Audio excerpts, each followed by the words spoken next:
And all month long, we're celebrating News 4 Tucson's 70th anniversary. We hit the air here in Tucson in the fall of 1953, and we have never looked back.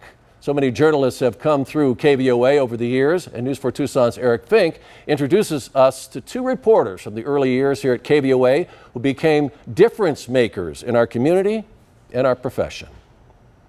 More than 50 years ago, when in fact more bighorn sheep looked out at these Tucson mountains than homes, two women broke down barriers at News 4 Tucson, two women who would become part of the fabric of KVOA.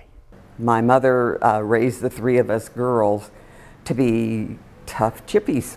And so we used to beat up the boys in the neighborhood, my sisters and I. I grew up not knowing any limitations for a female.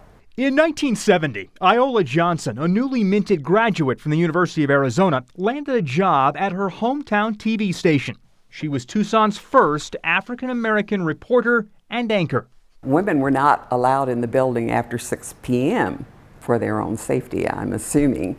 And our news director was our 6 and 10 o'clock anchor, and he liked my writing so much that he asked me to write for the 10 o'clock news, which meant that we broke down a barrier for women.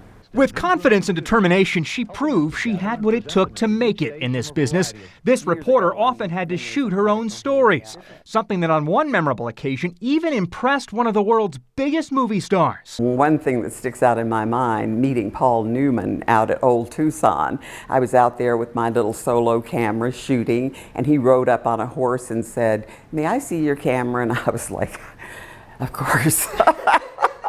Before Iola made her mark in Tucson TV, Sue Green was one of the first female broadcasters in the market, starting in 1965.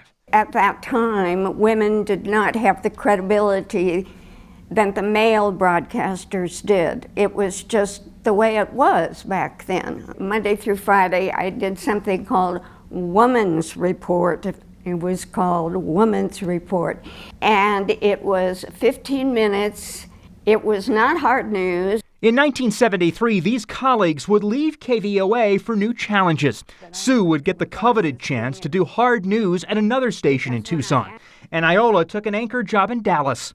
Half a century later, these ladies look back with wonder and pride.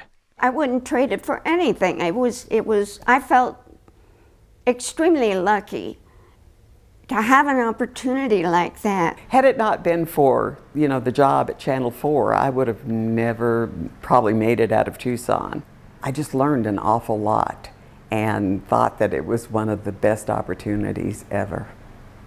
So many memories as KVOA served as the launching pad for both Iola and Sue's successful careers. On the West Side, I'm Eric Fink, News 4 Tucson.